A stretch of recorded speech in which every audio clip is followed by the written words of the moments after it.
terceiro ano do ensino médio. Sejam bem-vindos a mais uma aula do nosso Contraturno Digital. Eu sou a professora Joyce Martins e quando eu apareço, você já sabe, a aula é de língua portuguesa e nesta aula nós iremos conversar sobre as relações de causa e consequência que nós podemos observar nos nossos textos escritos, nos textos que nós interpretamos. É exatamente isso, você já parou para pensar na consequência dos seus atos? É sobre isso que nós iremos observar e estudar nesta aula, ok? Então, olhem só. As relações de causa e consequência estão presentes no nosso cotidiano, estão presentes em várias situações que nós vivenciamos no nosso dia a dia. É isso mesmo. É algo como o princípio do efeito borboleta, que o professor William de Física vai explicar melhor para nós. Vamos a ele. Olá pessoal, eu sou o professor William Costa e eu já começo aqui te fazendo uma pergunta. Você já parou para pensar que algumas de nossas atitudes podem ter várias consequências e algumas delas podem ser até imprevisíveis? Bom, assim é a vida e assim também não poderia ser diferente é a física, não é? Alguns fenômenos em física são bem simples e nós podemos visualizar com facilidade as relações de causa e efeito. Por exemplo, quando eu largo uma bolinha. O ato de largar essa bolinha, você tem aí uma ação. E a consequência dessa ação é a bolinha percorrer até a superfície da Terra. Mas pense comigo, e se uma pequena mudança aqui ao largar essa bolinha causasse consequências imprevisíveis? Essa é a ideia central da teoria do caos. A teoria do caos ganhou ares de científica na década de 70, quando Edward Lorenz ele fez alguns experimentos, algumas simulações com massas de ar. E aí ele decidiu o seguinte, olha, eu vou modificar algumas das nossas variáveis aqui na minha simulação. Ele modificou de forma bem pequena, logo ele imaginou, as consequências vão ser bem pequenas. Mas não foi isso que aconteceu. Algumas das consequências ele nem tinha previsto. Ele chamou esse efeito, ele deu o nome desse efeito de efeito borboleta. Efeito borboleta porque ele exemplificou da seguinte maneira. Imagine que uma borboleta aqui no Brasil balance as suas asas. A sequência de fenômenos que a partir daí poderiam acontecer, poderiam gerar inclusive um tornado no Japão. Então, nós temos aí a base de toda a teoria do caos e do efeito borboleta. É isso mesmo. Então, o bater das asas de uma borboleta poderia causar um tornado no Japão, não é mesmo? Então, as relações de causa e consequência estão presentes no nosso cotidiano, em diferentes aspectos de nossa vida. A gente também observa relações de causa e consequência em textos escritos, em textos que nós vamos observar e vamos ler e interpretar, certo? E a maneira como essas relações de causa e consequência aparecem nos textos é que nós iremos focalizar a partir de agora. Me acompanhem! Muito bem, então agora o que nós iremos observar é justamente como esse processo de causa e consequência vai aparecer dentro do nosso texto escrito. Como é que essa relação de causa e consequência auxilia nessa situação de construir um raciocínio, ok? Nosso primeiro exemplo mostra para nós bem essa situação de trazer uma causa e depois a consequência disso. Me acompanhem na leitura. Não existem políticas públicas que garantam a entrada dos jovens no mercado de trabalho. Assim, boa parte dos recém-formados numa universidade está desempregada ou subempregada. Então, toda essa primeira parte que nós acabamos de ler aqui junto com vocês, em especial essa que acabamos de destacar, vai trazer para nós o quê? Um contexto que é a causa de alguma coisa. É isso mesmo. E a causa de alguma coisa significa que vai gerar um efeito. Vamos ver que efeito é esse? É justamente o que está logo na sequência aqui do nosso parágrafo. Olhem aí.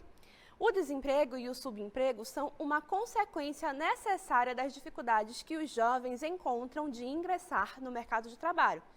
Isso aqui é justamente a consequência, porque, bom, se eu tenho um contexto no qual não há políticas públicas que garantam um acesso facilitado do jovem recém-formado à universidade, isso é um contexto que causa alguma coisa. Como efeito disso, o jovem ou está desempregado ou está no subemprego. Isso é, consequentemente, sendo redundante, uma consequência. Então, percebam que a gente mostrou aqui no parágrafo exatamente acontecendo. O processo em que eu vejo uma situação, um contexto que vai causar alguma coisa. O efeito, então, desse contexto, dessa situação, é o que a gente chama de consequência, beleza? Vamos em adiante, então? Porque a gente tem um outro exemplo para focalizar aí, agora com uma música. Me acompanhem mais uma vez na leitura e notem que no decorrer da leitura alguns trechinhos em vermelho irão aparecer, certo? Olhem aqui. Eu poderia acordar sem teu olhar de sono, sem teu lábio que é dono, mas eu não quero, eu não quero. Eu poderia encantar qualquer outro par de ouvidos, não te ter mais aqui comigo, mas eu não quero não, eu não quero.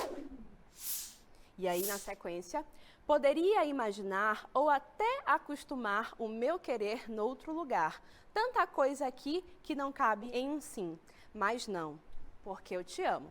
Então, tanto aqui na primeira parte do texto, a gente tinha em destaque uma série de trechos que vão se juntar na sequência com mais um outro trechinho em destaque, e tudo isso é uma parte importante dessa relação.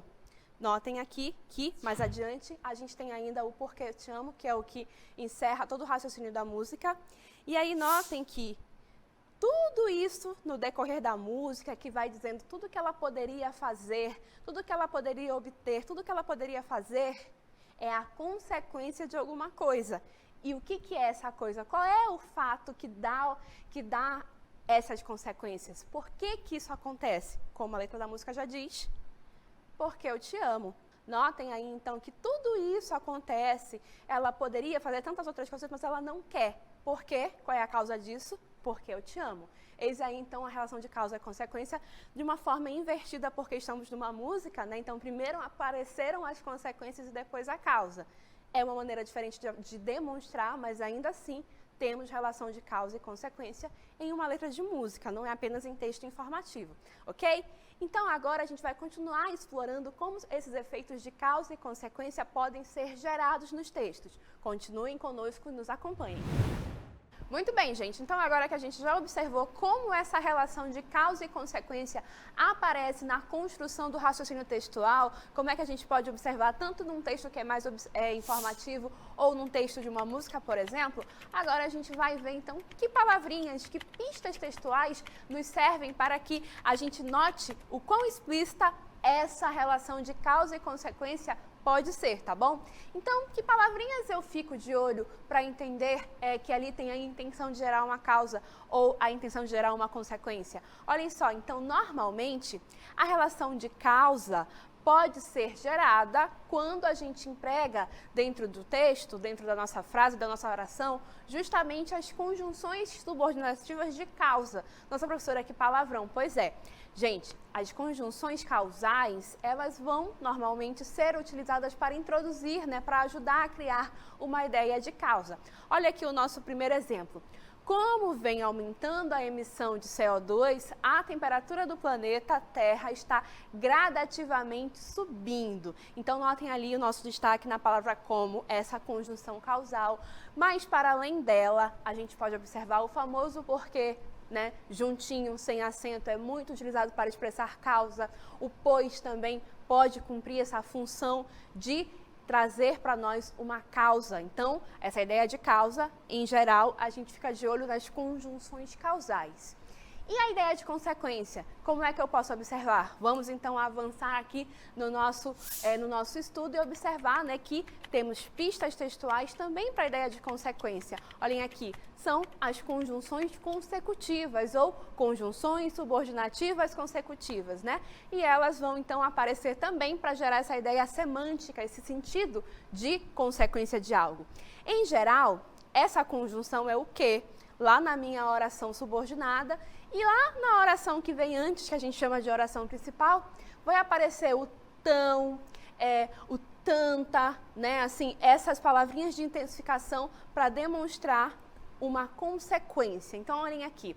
A emissão de gases na atmosfera foi tão grande que já é impossível acabar com o efeito estufa. Então, nota que a intensificação que aparece na primeira oração, tão grande, aí vem o que é a conjunção que vai introduzir essa ideia de consequência. Tão grande que, né, tamanha que, tanta que, e assim por diante. É uma maneira de construir essa ideia de consequência.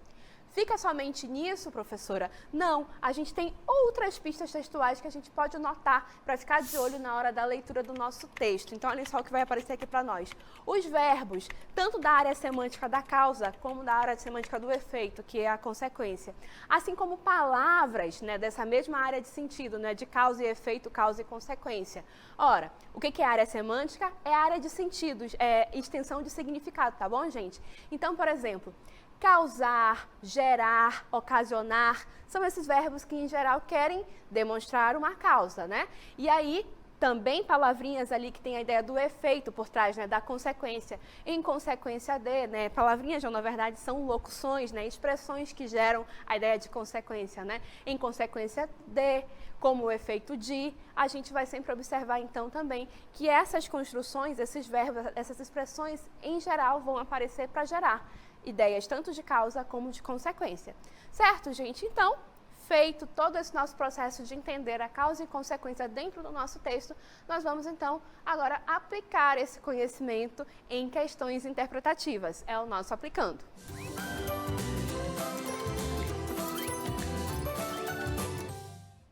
Muito bem, gente. Então, agora nós vamos observar exatamente essas relações de causa e consequência aparecendo dentro de uma questão de múltipla escolha, de análise do texto e posterior marcação, certo? Então, olhem só.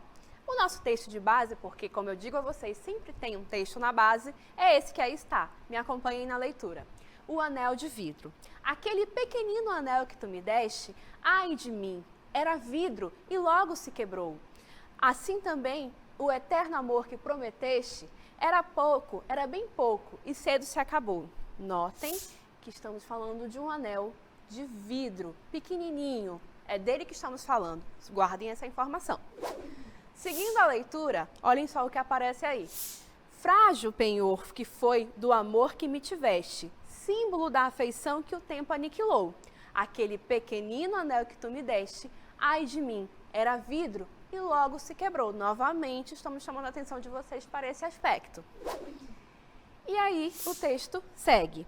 Não me turbou, porém, o despeito que investe, gritando maldições contra aquilo que amou. De ti conservo no peito a saudade celeste, como também guardei o pó que me ficou, daquele pequenino anel que tu me deste. Então, como vocabulário, né, para a gente saber que penhor significa garantia, segurança, né, como esclarecimento de sentido. E aí, agora a gente vai então para a questão de fato. O que se questiona a respeito desse texto? Então, olhem aí. De acordo com esse texto, o anel se quebrou por quê? Vamos começar por esse comando. Olhem aí, a gente diz que o anel se quebrou. E esse anel se quebrou e logo na sequência a gente pergunta, ou melhor diz, por quê? Então, fiquemos atentos ao seguinte. O anel se quebrou e isso, meus caros, é a consequência. Ele já está enfatizando essa consequência, tá bom? E aí, ele pergunta por quê? Se ele pergunta por quê, ele quer saber de nós a causa. Então, ele está nos chamando, está nos demandando a perguntar, a procurar, a responder por que o anel se quebrou. Qual é a causa disso? Notem que aqui a gente tem aquela conjunção lá que eu falei para vocês durante nossa aula, né? A conjunção causal porquê, tudo junto, sem acento. Então, de acordo com aquele texto, de acordo com os trechos que nós enfatizamos, destacamos para vocês, o anel se quebrou porque foi feito de vidro. Letra D. Certo, gente? Então, viram como nossa relação de causa e consequência vai aparecer em questões interpretativas? Pois bem, agora que a gente notou isto, nós vamos para o nosso próximo momento, que são as nossas considerações finais. Muito bem, gente. Nesta aula, o que foi que a gente aprendeu? A gente fez análise textual e a gente primeiro falou de causa. E a gente viu que essa causa vai ser ali um conjunto de fatores, um contexto, algo que vai ter um efeito posterior, né? Isso é a causa. Algum acontecimento, algum contexto, algum conjunto de fatores que vai acontecer e vai ter consequência. A consequência foi, então, o segundo elemento que a gente enfatizou para vocês. Então, a consequência é justamente o efeito, né? Aquilo que vem depois, aquilo que vai ser resultado do primeiro fato, que é a causa. Então, Na verdade, nos textos a gente viu que esses dois elementos estão ali constantemente se relacionando, estão em constante contato, em constante colaboração. E foi justamente nessa colaboração desses dois elementos aqui que a gente focalizou nossa análise. A gente então trabalhou com as relações de causa e efeito dentro do nosso texto, correto? Essas relações de causa e efeito, causa e consequência, é que a gente buscou mostrar para vocês que pode estar presente em um texto mais técnico ou em um texto de uma música, ou ainda a gente notou que estão presentes em vários momentos da nossa vida. E aí quando a gente falou em que palavrinhas anotar, onde a gente pode identificar para ver quando é a causa e a consequência, a gente quer que vocês fiquem com os olhos bem apurados, bem atentos, para se tornar mais fácil na hora de responder a questões como a gente viu lá no nosso aplicando, tá bom, gente? Para que vocês saibam que aquele porquezinho ali quer buscar uma consequência de alguma coisa, quer buscar uma causa, perdão, de alguma coisa, né? Então, para que vocês fiquem com os olhos bem atentos, bem ligados e possam interpretar cada vez de maneira mais fácil, de maneira mais evidente, essa relação de causa e consequência dentro de um texto, beleza, gente? E aí, fica só naquela questão do aplicando? Não, nós temos o nosso caderno digital. Acessem para continuar tendo essa oportunidade de exercitar, de aplicar o conhecimento sobre essa relação de causa e consequência dentro dos nossos textos, tá bom, gente? E a gente se vê, a gente continua se encontrando aqui no nosso contraturno em uma próxima oportunidade em que a gente vai explorar um pouquinho mais sobre interpretação de textos, tá bom, gente? A gente se vê, até mais!